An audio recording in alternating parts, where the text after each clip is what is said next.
this is going to be a relatively quick game, but I kind of wanted to show a video where it pretty much just shows Zekeels failing, yet still winning. This is actually a really poorly built version of Zekeels. This is not my ideal Zekeels list. Right now I'm still looking for a few Smeargle and another Mewtwo and I think another Juniper as far as virtual cards go in order to add to this deck to make it a little bit better.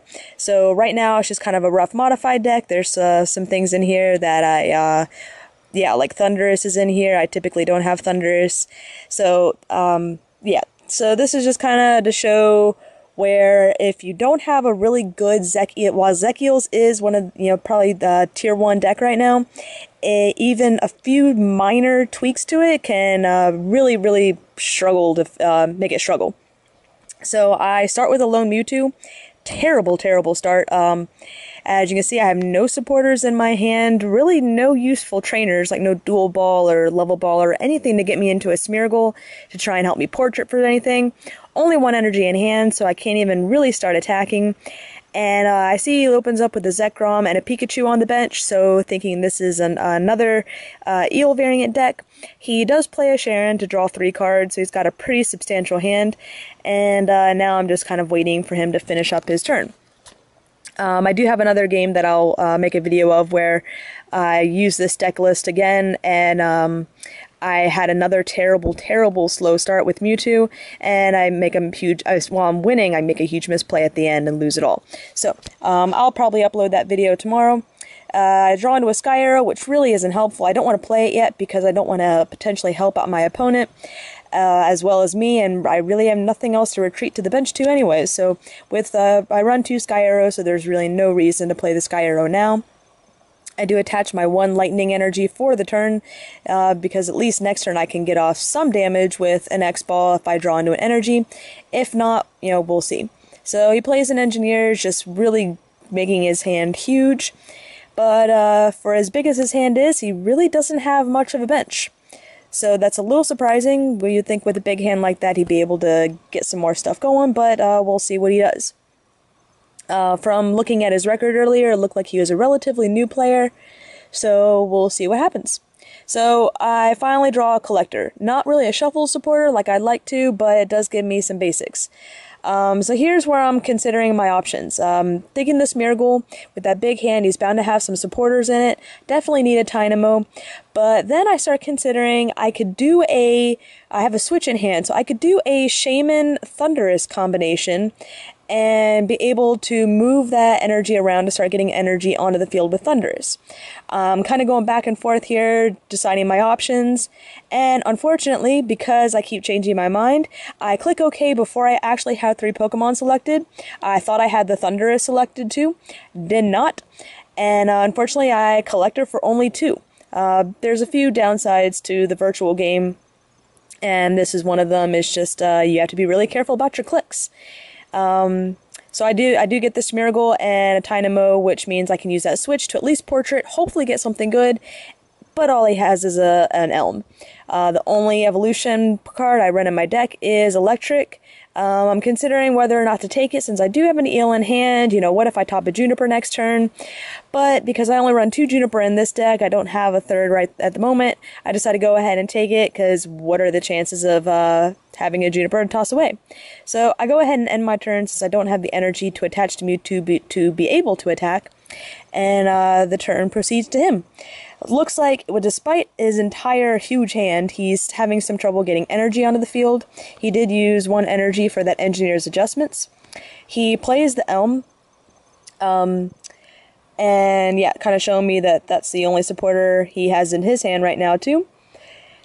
And so now he's just taking a minute to go through his deck. I'm expecting to see a Raichu come out right now with that Pikachu on the bench. I'm expecting to see Raichu Prime.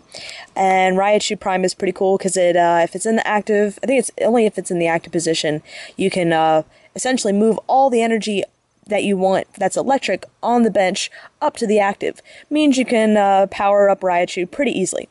So I'm thinking that's what he's going for. He communicates that Luxio in, so pretty much straight lightning deck. Luxray isn't bad, however, Stage 2s do slow decks down significantly. And going by how fast his deck is moving, and despite how big his hand is, you can kind of see where that's a perfect example of, maybe not just Stage 2s, but where things like that can just slow it down. So he does have a Raichu in hand, but it's not the Raichu Prime that I was expecting. He benches a Dynamo, the Dynamo he got with the communication, and ends up passing. And go figure, I do end up topping the Juniper. That's unfortunate, so I go ahead and catch her at that Dynamo because I can easily knock that out with X-Ball. I'm going to Portrait his hand to hopefully be able to get into a draw supporter like a Pont, so I don't have to Juniper away my Super Rod, Junk Arm, and Eel, but unfortunately there's only a Sillin. So I go ahead and get all 3 Lightning Energy, knowing that I'm going to throw them all out with Juniper, except for the one that I'm going to attach to Mewtwo right now, but that's okay, because that just provides fuel for the Electric. So I Juniper that hand, hurts a little bit, but I get to draw a whole new hand of 7, which will hopefully give me something to help set up. So I see the two dual ball, and I get pretty excited. Flip the first one, double tails. So now I'm kind of looking at the field, and I think I'm just kind of considering if there's anything I want to do before I play the second dual ball. There's not. I do it again. Another double tails. I typically don't play flippy cards at all, and this is the reason why. 4 tails in a row. So I bench that Thundurus. I'm going to go ahead and Dynamotor 1 energy onto the Thundurus to get it ready for a future attack. And since I've already portraited and already used a supporter for the turn, there's nothing else I can do. So I'm going to go ahead and retreat to that Mewtwo and be able to use X-Ball on that Dynamo for the first knockout of the game. Kind of a nice little cheap prize, but Electric is the energy acceleration in these types of decks, and by targeting them, I can significantly hurt my opponent. So he promotes that Zekrom again. He benches another Dynamo.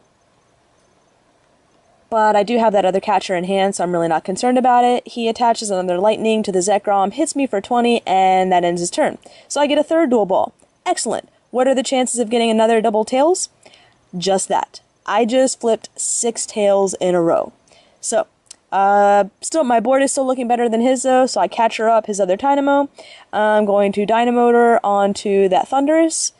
After playing the switch, yeah, actually, I guess I don't Dynamotor quite yet. I'm going to go ahead and switch back to the Smeargle, and he concedes and just sets me up as a winner. So I know this wasn't a very long battle vid. The point of it more was to show how even small changes to Zekeels decks can have huge effects, negative effects on the deck, and what are the chances of 6 tails in a row? So that's all I have to show for now. Another vid will be coming up soon.